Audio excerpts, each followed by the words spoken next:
Welcome to another week of the Coffee Conversations by Lions Club of Mumbai Shining, the Emerging India Forum TIF, and the Indian Business Group IG Chamber of Commerce. Today with us, we have Mr. Moloy Chakravarty, a business growth coach, a life coach, a keynote speaker, and the founder of Beyond Red Ocean. And today will be hosted by me, Mr. Mansoor Thakral. All right, so before we jump in for today's session, we are very grateful to have you here with us. So let's begin. So would you please tell us a little bit about yourself in terms of what is your education background is and what do you do currently? Okay, so thank you so much, Mansoor, for inviting. The very fact, the way I describe myself is I'm a failed doctor. Okay. Right. And the reason I say this is because my father wanted me to become a doctor and he got in professors for physics, chemistry, and biology to come and help me qualify for the PCB scores for medical, which obviously because of I didn't have the capabilities to do it, so I couldn't qualify to become a doctor. And he was so upset that he pushed me into paramedicals. So I became a microbiologist by profession. Then I became a biochemist by education.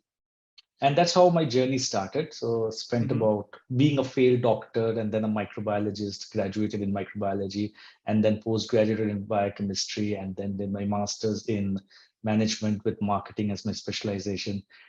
Did about 24 years of corporate world across multiple geographies, including places where very few people would want to go. Been to Pakistan a couple of times. I've spent a long time in Nigeria, spent some time in Ghana, worked in and out of Kenya, Tanzania, and did all that. And in 2016, decided to hang up my boots and started Beyond Red Ocean Consulting absolutely from scratch. There's no support, nothing of that sort at all. And started doing programs in sales and marketing. And then 2019, Action Coach happened. Action Coach, the world's biggest and most successful business coaching company. They were looking at growing in India and they were looking at new coaches joining them. So 2019, I started that journey. 2020, we upgraded ourselves, and then business has been good that we are now one of the premium business coaching companies in the country with exclusive rights of Action Coach in West Bengal, Assam, and non-exclusive in Bangladesh. We coach clients all around the country, but this is our exclusive market. All right. That's a very brief description about you, sir. Okay. Yeah, you want me to? Yes, definitely. So you shoot, and we keep on talking. Yes, definitely. So I will. Okay, so your company, Beyond Red Ocean, what's the story behind it? Why did it come into existence and why did you choose this particular name for it? Okay, very interesting. This is not the first time I'm being asked this question, and I'm sure today is not the last time that I'll be asked this question. Definitely, sir. So while I was teaching, Mansoor, so I've been teaching for the past 22 years in B schools. Okay. And so while I've been teaching, I saw a lot of people who used to approach me and had similar problems to what I had. We started doing something because of family pressure, because of peer pressure, and not really doing it because it was our passion. So 2009, I could make that transition. I said, I'll give myself 5 years to move from a profession career to an entrepreneurship journey, because you need to plan. There are EMIs that need to be paid. There are expenses that you're already committed on to. There's a lifestyle that you've committed on to. So I gave myself 5 years that I will make the transition into entrepreneurship with the theme that, can I do something for those individuals who are in the same rut that I'm currently in? I am making the transition. Can I help them make that transition? So our objective was, so the basic theme that we started off with as an organization was, how do you impact organizations by transforming people? So right from the beginning, our focus has been working with people.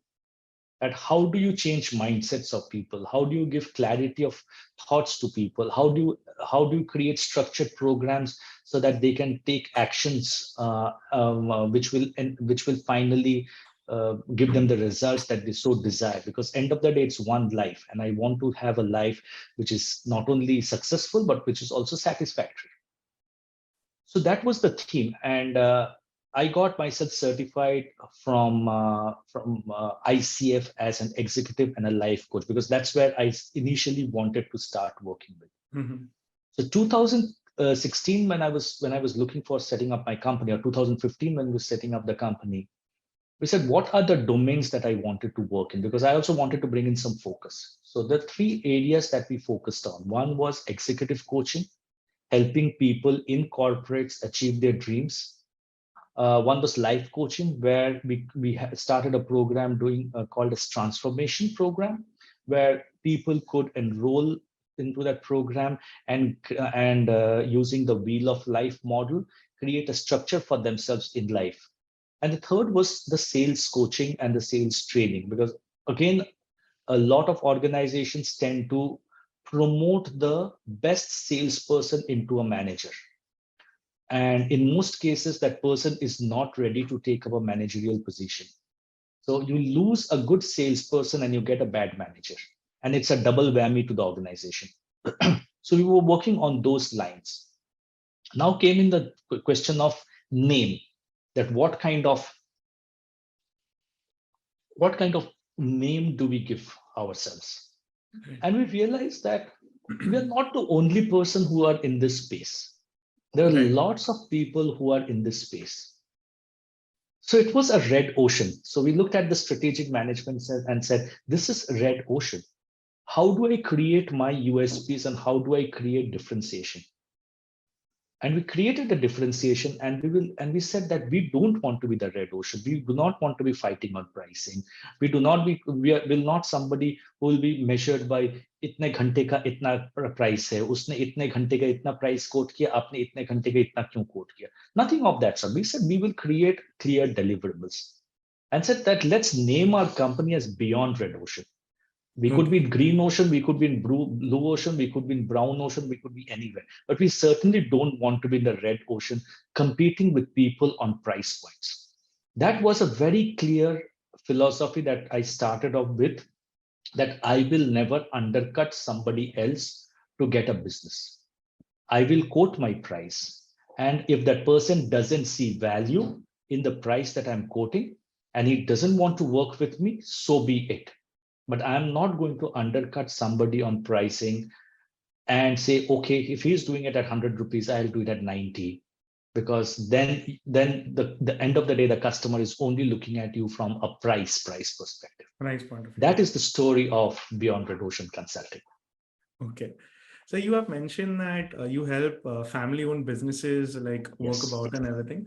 What particular areas do you work with when you go to someone with like a family-owned business? And if you could share a few success stories. Okay. So there are quite a few success stories, and I hope I have some time, because this is going to be a long-winded conversation that I'm going to have. No, not at all. Continue. So I think a lot of credit of what I'm doing should go to somebody else as well. And that gentleman is a gentleman called Brad Sugars. Okay. Brad Sugars in 1994 in Australia, he realized that, and today things have changed, but back then and even till about the early 2000s, most business schools were teaching people on how to become a great professional in the corporate space. Nobody was training individuals onto becoming an entrepreneur. Mm-hmm. But there are lots of people who are very good at their work, who decide to hang up their boots and start a business. They do that because they are great technicians. They have great subject matter skills. But unfortunately, because they don't know on how to build a business, global statistics say that 70% of the businesses which start off close down in the first 5 years. About 70 to 75% of businesses which exist globally they struggled to cross the $1.5 million mark as a turnover, which is about 10 odd crores. If you look at India, India has about 10 crore small and medium businesses which are registered under the Government of India MSME directory. And I can say this with a great deal of certainty, though statistics are not available at this point in time, that about 60 to 65% are below the 10 crore rupee mark as a turnover, even after being in business for multiple years. So that is the reality. The other reality is most business or all business owners start a business because they want to fulfill their personal goals. Nobody wants to work for the sake of working. Right. I'll work because I have personal goals of setting up a house or going abroad on holiday, or even some altruistic matters like supporting charities and building orphanages. Could be anything, but there is a personal goal attached to it. Now, in this journey of entrepreneurship, people actually forget the purpose of their setting up of that business. That why did I set up that business in the first half? Because there's so much running around in the day-to-day activities. So I did a video sometime back, which is uploaded on the YouTube. Said business owners have changed the spelling of the word business to be from B-U-S-I-N-E-S-S to B-U-S-Y-N-E-S-S. We're busy. Right. We're extremely busy, but we are not achieving anything. Right? We're not achieving too many things. We're saying that, okay, if I grow by 10%, it's good. If I have so much money in my bank account, it's good. But that is not the purpose of life or not the purpose of business. So when business owners come to us or when we approach business owners, there are two sets of problems. Right. The first set of problem is which every business owner today faces, which is in talking in terms of team, time, and money. These are problems that are paramount in every businesses. They don't know how to manage teams. They don't know what is the difference between hiring and recruitment. They do not know how to manage money. They do not have any forecast of projected cash flow. They have no projected P&Ls. And then obviously time. The business owner works the hardest, but then at some point in time, he has the least amount of time for himself. Okay. So this is one set of problem which is there with every business owner. The second set of problem with slightly more mature businesses is building scale and legacy. Especially when people are moving from first generation to second generation or second to third generation. How do you scale up and build legacies? What are the systems and processes that you need to build, which will help the business owner ensure that the business sustains over the long time? So let's look at the first set of problem. The first set of problem is team, time, and money. We use a six-step structured program in giving a direction to the business owner that these are the things that you need to do. We are not that business coaching company which will come and give you gyan. We are not going to put you into a classroom and teach you. We are not going to give you a report and tell you go out and implement it. We are going to sit down with you, identify your root cause. Based on that root cause, create a 365-day plan. Based on that 365-day plan, break it down into 4 quarterly goal sheets. Each goal sheets are broken down into weekly actions. Because end of the day, you need to take actions to get a different set of results. If your current set of actions are not giving you the desired results, the set of actions need to change. By taking the same actions, you will not get a different set of results. So this is how we coach a business owner, and we coach him in various terms. We first ask him to do a business plan, then look at his finances, look at his delivery systems, look at his time management, look at his sales and marketing, look at his systems, and finally look at his team. Because a business, if it wants to build a legacy, should be ready to run without the business owner. So you need to have built a team. So that is the first set. The second set is when businesses are looking at scale and building legacies, moving from first generation to second generation, right? So the thing that needs to be identified is that second generation ready to take on ownership and operations? Because today, when we were growing up in the 80s and 90s, we had only 3 things. Either you become a doctor or an engineer or a CA. Today, the options in front of the youth is vast. There's 108 options in front of them, right? So not necessarily all the second generation would want to be in that business, because in some stages it's also unglamorous to be in a manufacturing factory in a place called Virar or Vasai or Bhiwandi, and though you live in South Mumbai, you go to Bhiwandi, and then your friends tell you, no, I have a fancy office in Lower Parel, and what are you going to do in BKC? So the peer pressure sometimes pulls you back, right? So we need to be very clear, is the second gen ready to take on the operations and the ownership? If they're not ready to take on operations, are they ready to take on ownership? Or there is a third option where the second generation says that I am not ready to take on the ownership as well. I don't want to own this business, right? So neither the ownership goes or the operation goes, right? So what do? So in the second instance, when the ownership stays, you start building professional teams so that somebody else can drive the business. In a situation where the ownership doesn't stay and the operation certainly will not stay, you look at an exit plan, you look at valuation games, you look at all this. So these are the models that we work with our business owners, and most of it is one-to-one coaching the business owner, because a business owner can only bring in changes, right? So we are working with a client in Mumbai who are in that second phase. So I started working with them in February 2020.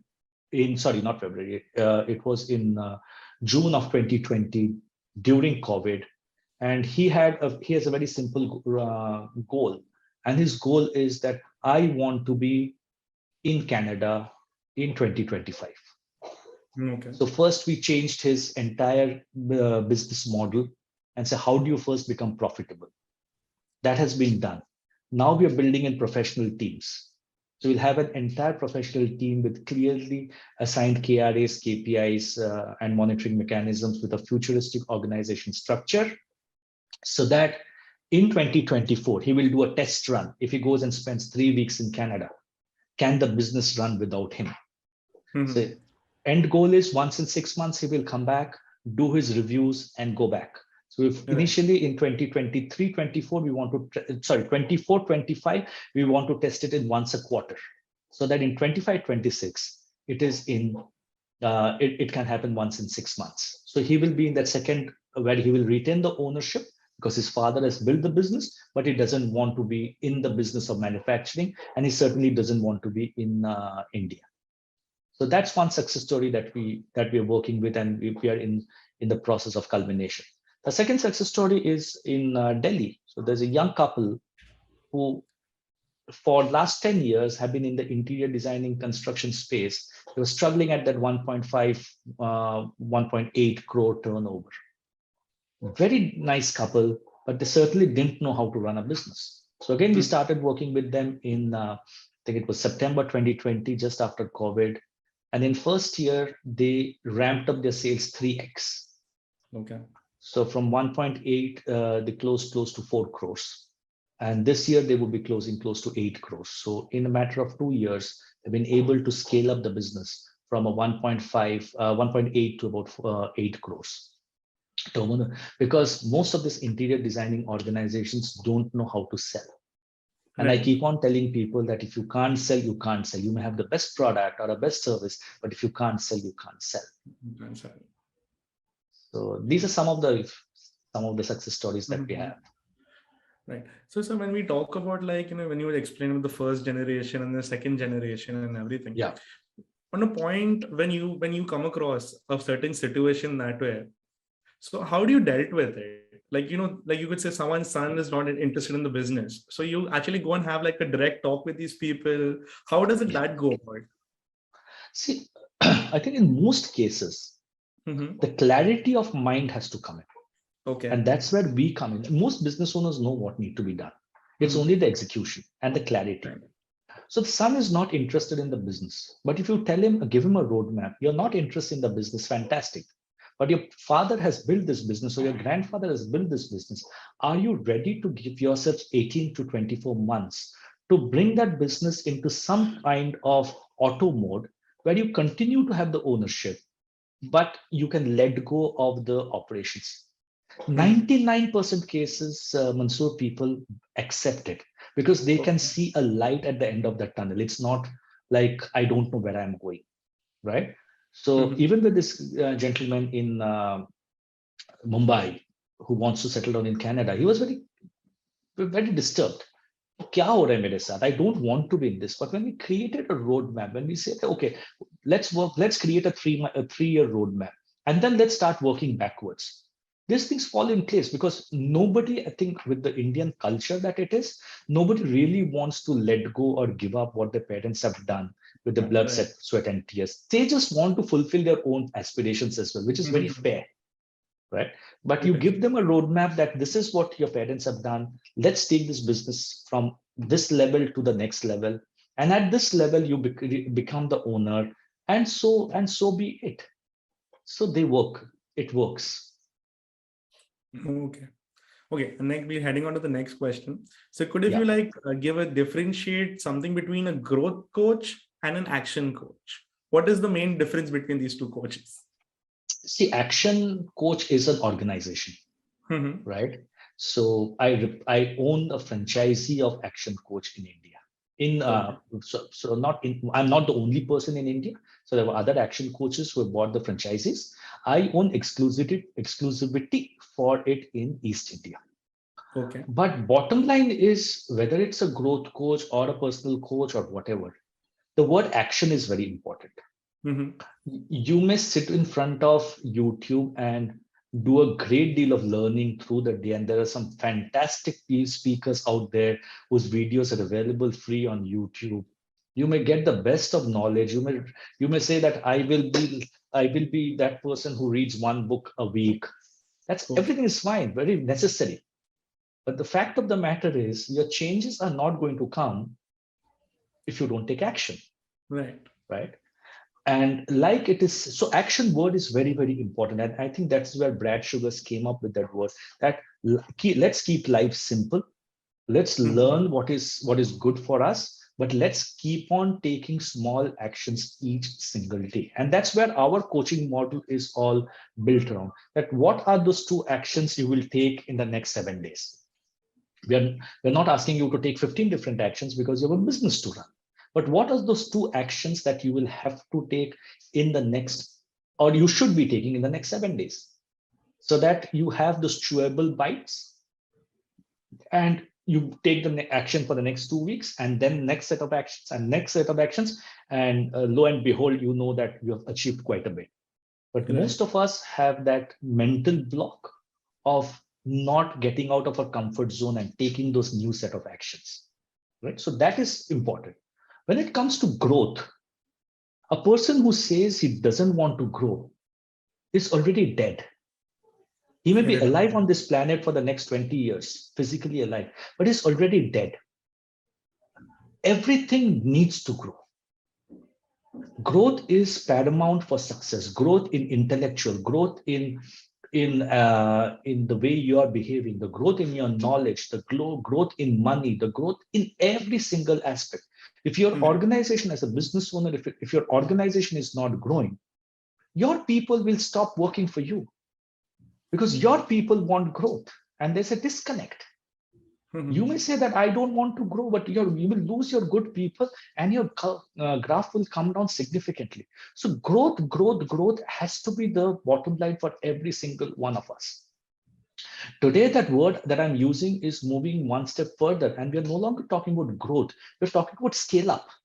Because growth is that 10%, 15%, 5%. We are talking about scale up. How can you grow by 30%? How can you grow by 40% in the next 1 year? Because this world is full of opportunities. This world has, I use the statistics, in the year 1991, India had 2 billionaires. By 2025, India will have 350 odd billionaires. In the last 22 years, the world has seen global crisis, multiple global crises, from the Y2K to the terror attack, to the subprime crisis, to the oil crisis. In India, we had demonetization, though not a crisis, but something that happened. You had GST implementation, then you had the corona, you had oil crisis again. Then you had the Ukraine war. So you had crisis after crisis. But global wealth has increased. India was $500 billion in the mid-90s. Today it is 3 trillion and above. So the only reason is because whoever has led India, and I'm not getting into any political discussions, has focused on scale growth and scale up. That's the only way. Survival is all about scale up. So action is important, but the growth and scale up is very, very important. If you don't have that mindset for growth, if you don't have that mindset for scale up, you are going to be beaten blue and black. There's so many young intellectuals coming and joining the business or joining professions. There's so many youth coming up with greater degree of aspirations. If you don't have that growth mindset, if I don't have that growth mindset, we are over. Life is over. Life is finished. I will be a vegetable for the next 30 years, but there is no life. So hence action and growth have to go hand in hand. Without a growth mindset, you can't grow. But having growth mindset only is not enough. You need to constantly be taking those actions. Definitely. So that's a very powerful message you've actually put out today. Okay. Moloy, so we know that you're a keynote speaker. So can you please give us a bit more about that journey of being a keynote speaker, from where it started and then how you entered in that particular part? So the speaking actually happened by accident. And this was, I go back to 2001. When I just I completed my master's in management. I was doing a part-time program, and I get a call from one of the deans that, would you want to teach? I said, I've never taught. I'm one of the most introverted persons ever, right? Okay. But he says, why don't you give it a shot? It's 13 sessions, 6 months. See if it gels. And that 6 month transformed into 12 years now, 22 years.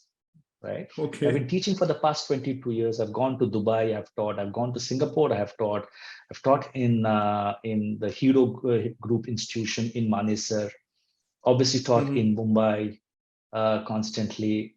Continued teaching. So that teaching gives me a great deal of kick, not from a perspective of being able to only share knowledge, but that audience actually teaches you a lot.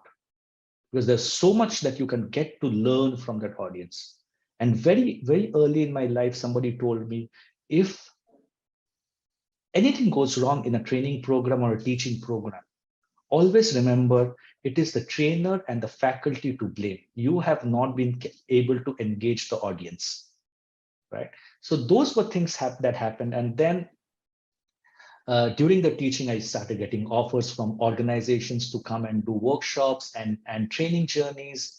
So Rotary invited me to do some programs. Then there is an entrepreneur network called as TEN. They invited me to do a program. So, and the corporate in Silvassa, they wanted me to run a workshop. So that journey started. So teaching is the speaking is something that I really, really enjoy, because it allows me to share all that I've learned in this last 33 years of professional career.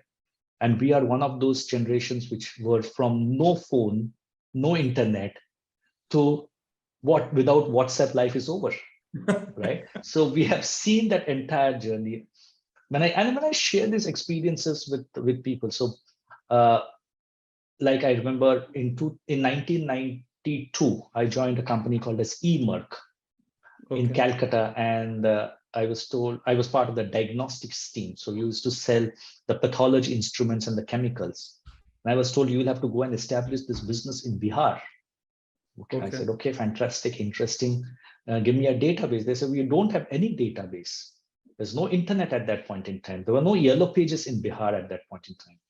So the only thing that I was told was I was given 6 names: Patna, Samastipur, Bhagalpur, Muzaffarpur, Raxaul, Bethia, North Bihar. These are the 6 places, right? So I used to take the normal ST buses from Patna to these places and then take a cycle rickshaw. Nobody taught me this, but then it's all about survival at that point in time. Right. Business nahi aaya to naukri chali jayegi. I used to take the cycle rickshaws and tell that guy, कि सब जगह लेके चलो मुझे यहाँ पे जहाँ से खून लिया जाता है, because that's the language he understands, right? And he used to take me the entire day and visit all the pathology labs. And then you can do your mapping and you can do your shortlisting. So next time you know to whom to go and target, right? So it's all about what does the audience understand? So when you're speaking, you can speak from different levels. If I go and speak to a school kid or a bunch of school kids, and I talk about growth and scale up and cash flows, they'll not understand. They will not. Right? But if I go and talk something else that is relevant to them, they will understand. So it's very important that in the speaking journey, you bring out your knowledge, but in a way that the audience understands it. I was doing a program, a speaking engagement for an organization for their annual distributors meet in Silvassa last week. And while I was running the program, I realized that most of them are business owners. And I moved on to the same operations versus ownership model and the legacy model. And people had never heard about this in their past. After the 3-hour session, they said that, sir, ये पहली बार सुना, अभी मुझे तो tension है, मेरी बेटी तो ऑस्ट्रेलिया में, मेरा बिजनेस का क्या होगा, 10 करोड़ का बिजनेस है मेरा, इसका क्या होगा, इसको चलाऊं कैसे मैं? So that speaking journey connects you with a lot of people. And one thing leads to the other. So much people come and watch me on my YouTube channels, and you get these invitations. And sometimes I just do it pro bono with things like Rotary or tea, and you just want to do it pro bono because you just want to give back. So not everything is money end of the day. But I get 20 different people connected to me. So the speaking is always a very exhilarating experience. And on top of it, I'm one of the most introverted person who had stage fear till about 1997. So okay. I give myself a pat on my back that I'm able to speak in front of an audience of 50, 60 people. Yes, that is there. But honestly, like I'm speaking to, I will never doubt that you're an introvert person, honestly. Or you go and ask friends who know me. They will, if he's at home, he will have his glass of drink in front of the TV and he'll talk to nobody. So that's who I am. Well, definitely so. Okay, so and what would be your point of view for the Indian startups in the future? Where do you see them on the global stage? Couple of messages that I gave out to a bunch of startups that I interacted in Calcutta on Saturday. Mm-hmm. I think Indian startup is right up there flourishing. Only some tweaking needs to be done. And there are 4 tweakings I recommend. I recommended it to them, and I'm recommending here for the startups. The startup is something that is changing the landscape of Indian entrepreneurship. People are no longer only interested in a job. They are thinking about doing something. So this startup community should look at this. 1, while we all have a passion to do things, and I think I am good at this kind of work, always ask this question that, am I satisfying a problem in my prospective client? Mm-hmm. The client may today not know he has a problem, but I should be able to drive down into that problem and show him he has that problem, and hence he should buy from me. Don't do things only from a very, very superficial or a very different level, saying that this is how the world should be. We are not here to change the world significantly. We are here to change the world marginally. So first look at that. Is there a real need that you can identify in the customer now, or can you pin it down to the customer who today probably doesn't know that he has that need? So that's the first thing. Second, great startups have great products, but great startups fail because they can't sell. So focus on selling, focus on marketing, focus on selling, focus on marketing, focus on selling. You may not have the best product at this point in time, but still go out and sell because you need to generate cash.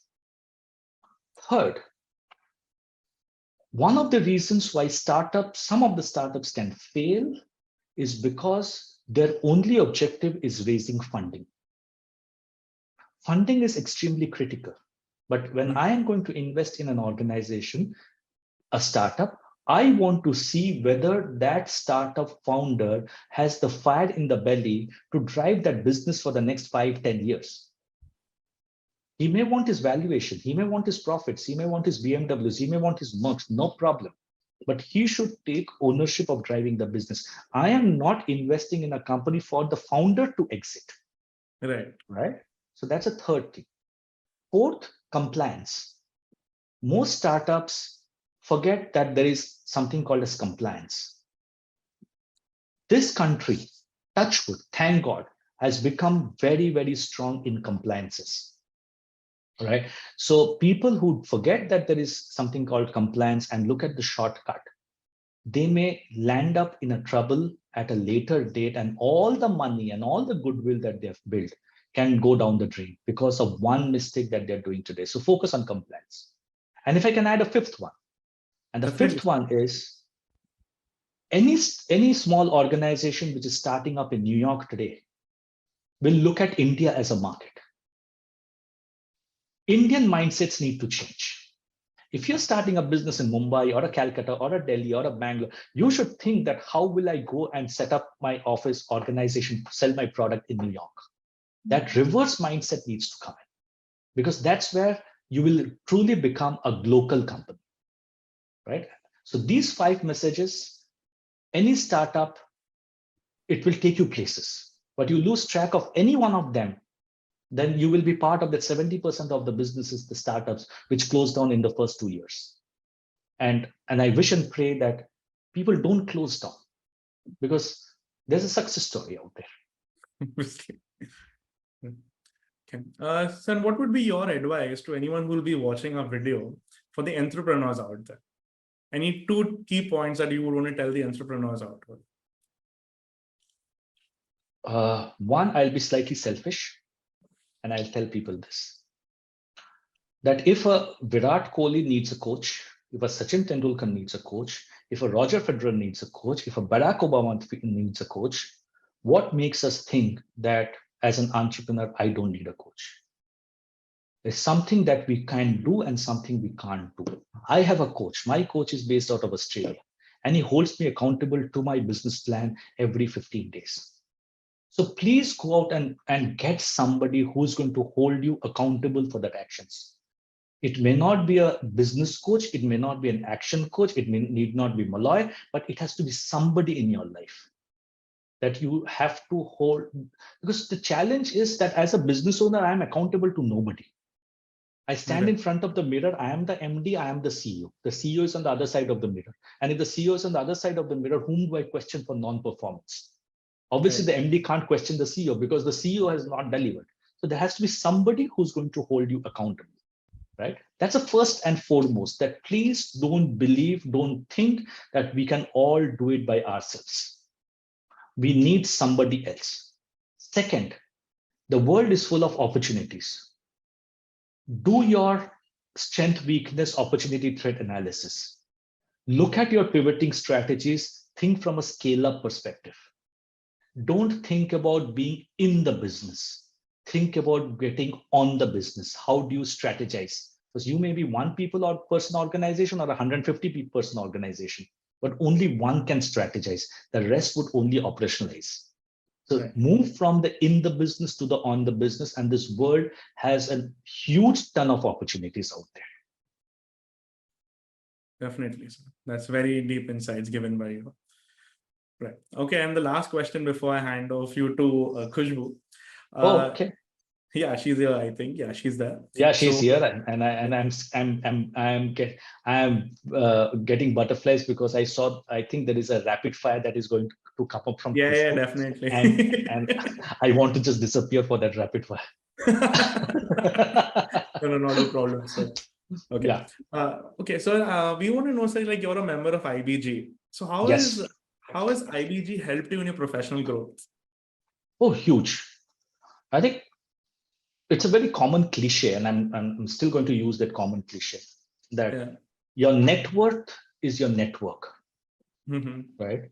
And the difference that IBG brings onto this platform is that you're not mandated, you're not forced to attend every meet, right? Because we all have our own priorities, own commitments as well. But what IBG also does is it gives you that opportunity, both local, national, and international. And it's up to us.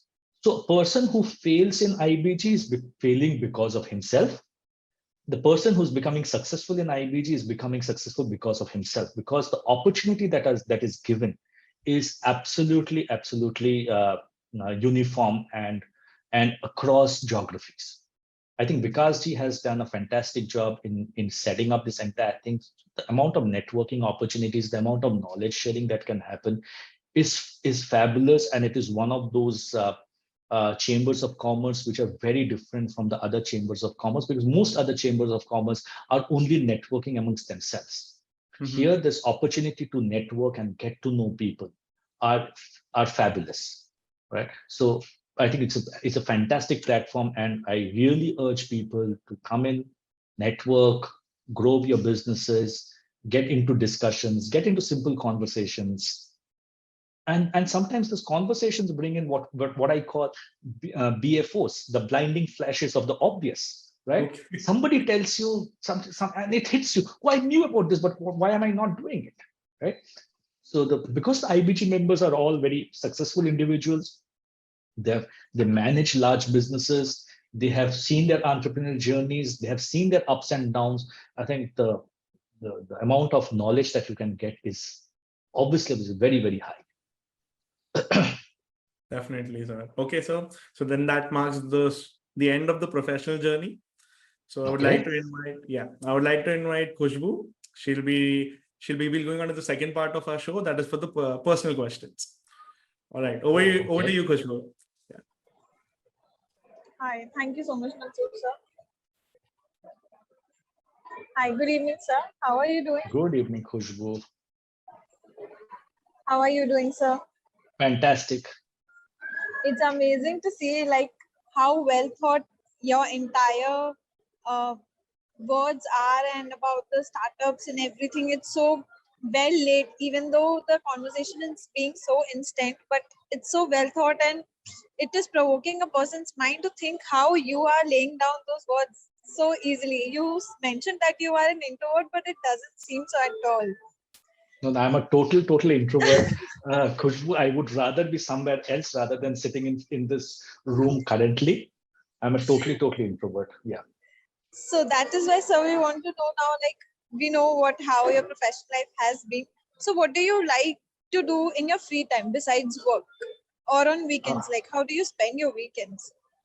So my weekends are, this is the only time that I get to do some gymming. So I would rather go to the gym and do some workout and spend the evenings with just being myself, and with close family and friends, sharing a drink and a very light-hearted conversation. One of the things that I started doing pre-COVID and I want to restart after monsoon is learning how to play the golf. How to learn to play the golf? Golf. Oh, that's nice. A new hobby, basically. Yeah, so it started up in 2019. I did some sessions, but then COVID came in and the golf courses were shut down, and then the monsoon. So looking forward to September. That's nice to hear that you like to spend your weekends with your family and friends.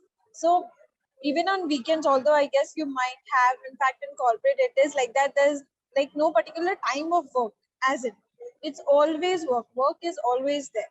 So how do you maintain a balance between your work and your personal life? So it's a very sensitive question, because I believe that work-life balance in today's world is non-existent. Either you enjoy your work or you don't enjoy your work. If you're not enjoying your work, you look for work-life balance. Otherwise, life is work and work is life.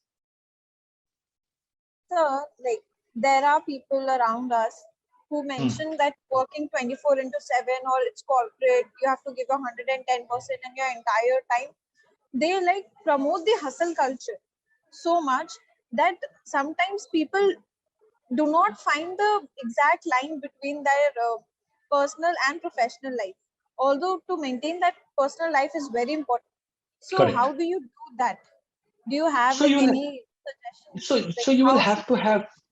So you will have to have your diaries. You will have to have your default diaries. That these are the slots that I will not work. Right, in spite of whatever it is, and while corporate world is one thing. as an entrepreneur, we have a different set of challenges because we need to pay salaries and we need to pay the fees and we need to pay the office rent and we need to pay for the marketing and we need to pay for all of it. But even without even taking that into account, having a default diary for every individual is a must. Even if it's not on a weekly basis, even if it's on a monthly basis, you should allocate a few hours to yourself when you will do what you like best. Like for me, apart from my gymming and apart from my meeting my friends, lazing around is something that I enjoy. So I really have time slots to laze around and do nothing. And sometimes doing nothing is the best thing that you can do. Exactly. I guess to demark that thing in one person's life, that is very important to find that right balance. Yep. So, sir, before graduating college, what was your first job? After graduating college, you mean? Before graduating college, if you have done any job, No. so was there anything after 12? No. So No. after graduating, what was your first job? So the story that I was telling Mansoor, I finished my MSc in biochemistry and then I went on to, I was called the reverse brain drain because I moved from Bombay to Calcutta to take up a job with eMerck, and I was in the diagnostics industry. I was selling pathology instruments and chemicals in West Bengal, undivided Bihar, and Assam.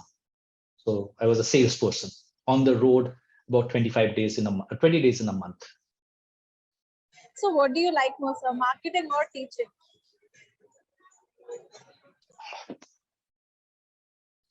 In today's world, in today's time, I would rather go back to not teaching, but sharing my knowledge, right? So whether it is through speaking engagements, whether it's through the coaching or whether it's through teaching, selling is something that my team does at this point in time. So, but all of us need to sell. So, but I love that journey of the initial 15, 16 years when I was actually going out and selling every single day. So because people who are in marketing, they are actually very smart and they think on their toes and they're very quick, as in with their words and everything. So how were you as a student in your college? Very average. I was a very average student. I in my school I would be probably in the class of 50, maybe between 11 and 20 was my ranking. So never an intelligent student. I knew I was smart, but I was very lazy and I didn't like studying. And as I grew into college, things changed because one faculty pushed me into making presentations. So I'll be eternally indebted to this gentleman called Mr. Venki Iyer, who actually converted part of me from introvert to extrovert and took away the stage fear. So what it actually did for me at that point in time was to help me score more. So in my MBA, I topped my class, and while I was a very average student in school. So although that is about academics, so how were you like as a student? Were you always a front bencher or a back bencher? So do you have any such funny stories that you did? Because we all have such embarrassing stories in our schools Yeah, and we have college lots that of we do. embarrassing. So I Exactly. was never a front bencher because I hated to be seen by my teacher. I was never a backbencher because the backbenchers were all those, according to us in those days, the rowdy ones who would fight and talk loudly. So I was the scared, the meek kind of person who would run away from everybody. But I remember we were sitting in the mid benchers. We were the mid benchers, the famous mid benchers. And there were two things that we used to do. One was do some screeching noises with the chalk.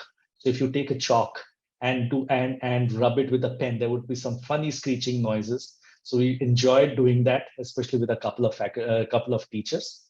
And I remember that I do not know why it happened, but we used to eat a lot of raw mangoes in school during classes. So during the recess break, we used to go and pick up some couple of raw mangoes sliced and with salt. And there were 4 or 5 of us. And it was all male school, so all boys school. We used to love eating those raw mangoes in school. So it's like a completely major nostalgia happening right now. Oh yeah, absolutely. Absolutely. So what's your struggle mantra? Like, as in the point that you are right now at in your life, professionally and personally, you must have been through a lot of struggle and different kinds of work from what you have built from scratch. So what's your struggle mantra for the viewers who are going to see this? I have two struggle mantras. One or three, if I can say. One, you have one life and you need to live your life, right? I'm not competing with anybody in terms of money, in terms of luxury, in terms of my classmates may have a BMW and they may have fancy houses in Powai, but I'm very happy with what I have. That's the first thing. Second, there is no secret for success, and this is my driving principle. There's no secret for success. There's a system for success, and you follow the system for success, you will always get it. Third, life is not fair. I have been laid off twice. People will lose jobs. People will fall. Falling has no meaning in life. We will all fall. What really makes a difference is, are you able to pick yourself up and walk again? We are all professional failures. And if you believe you're the only person who has failed in life, then you're utterly wrong. Every single individual fails, and he fails multiple times. So there is a system for success, and you will fall, get up and walk, but that's what determines you and yourself. That's amazing to hear, sir, because I think these lines are so important to be heard by each and every person who are actually starting from scratch or who have been in between failures of their life. It is so important to hear that for them. So, sir, is there anything else apart from your professional life that you want to achieve or do something new, creative, like you like playing golf? So, anything like that? Yeah, so I have a couple of life goals. One is playing the golf and learning how to play the guitar. And that's one thing that I certainly want to do. And the more important thing on a slightly serious note is, how do you define your purpose for life? What will you do with the money that you earn? There has to be a purpose. So I have a purpose, not the right forum to share because it's not been completed as yet. But the day it is completed, it will be an example for people that there is a purpose for earning money. And that money is, and that purpose cannot be just throwing away the money. Please go out and enjoy yourself, but please, there has to be a greater purpose to earning that wealth. That's really insightful, sir. So, do you have any such post-retirement plans? Yes, I have. That's what I said. I Would like have a to post share with retirement. us? There is one thing, there is no retirement, right? So I will die with my boots on. Maybe I'll work less, but there is a social cause that I'm working towards. At this point in time, the social cause too early to share because it's still not done. So the day it is done, I'll reach out to Mansoor and I'll tell him that we have done it. That's really nice.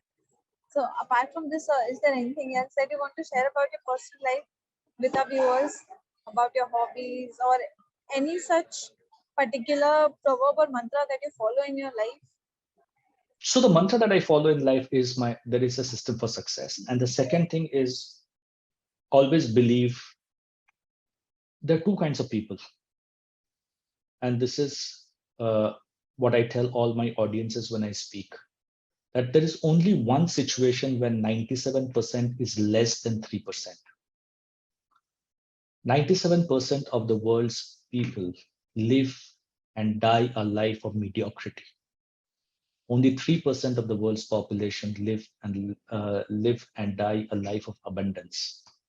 It is our choice, because the good Almighty has given us equal powers, equal beliefs, equal competencies.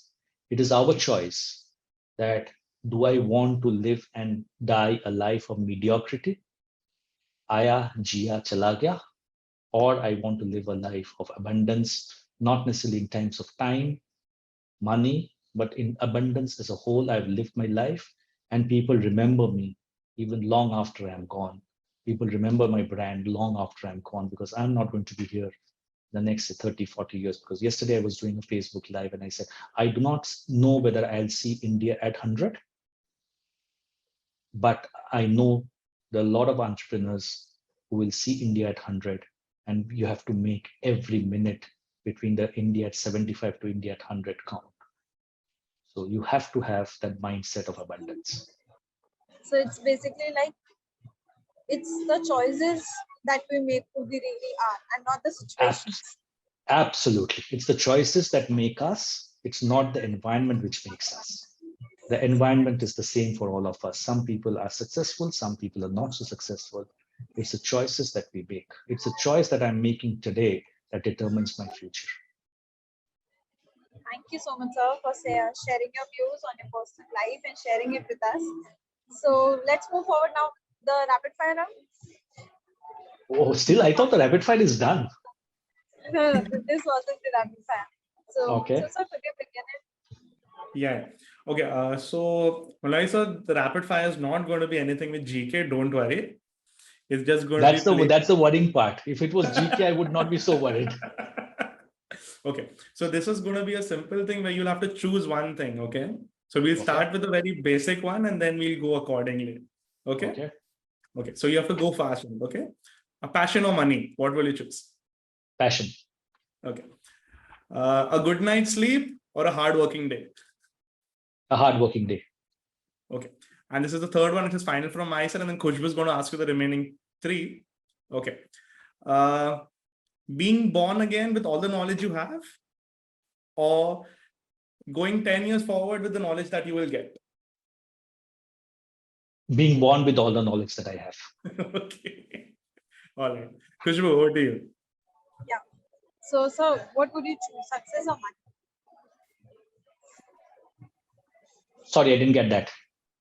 So I'm saying, sir, if you have two options, then what would you choose in your life, success or money?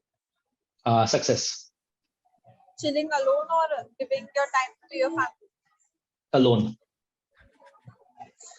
So if you would want to relive or change anything about your past or work life that has been, so what would that be? I wish I was less lazy when I was young. That's nice. So, Mansoor sir, is there anything that you would like to add to this? Okay, just last one question, sir, that literally comes up to me, but I don't know if it's going to be appropriate on the platform or no, but yet I will go forward and ask you. So, sir, you said that, you like to chill with your drink have your drink and you go and watch movie, like sit alone and use this thing. So, are you a whiskey person or a beer person?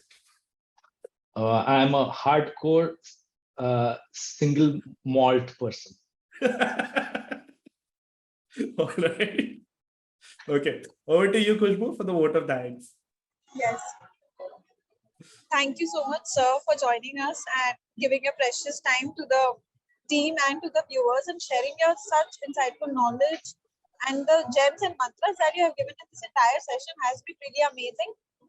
And it will be definitely helpful for all not only for the entrepreneurs, but also for the students who are going to hear this. In fact, view this video when it gets uploaded.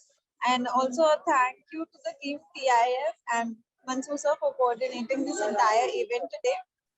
And sorry for any technical issues that might have been occurred. So, is there anything else or you want to add to the feedback for this? Thank you so much, Mansoor. Thank you so much, Khushbhu. Fantastic speaking to both of you. And may God bless you and have a successful and a happy life. Definitely, sir. I'm hoping to see you on the second coffee conversation. Once your thing is clear, you said you have the dream. Once it gets sorted out, you'll be coming back on the show. Absolutely. 100%. All right. Thank you, Moloy. Thank you, Khushbhu. Have a nice day. Thank you so much. Thank you. See you all in the next coffee conversation.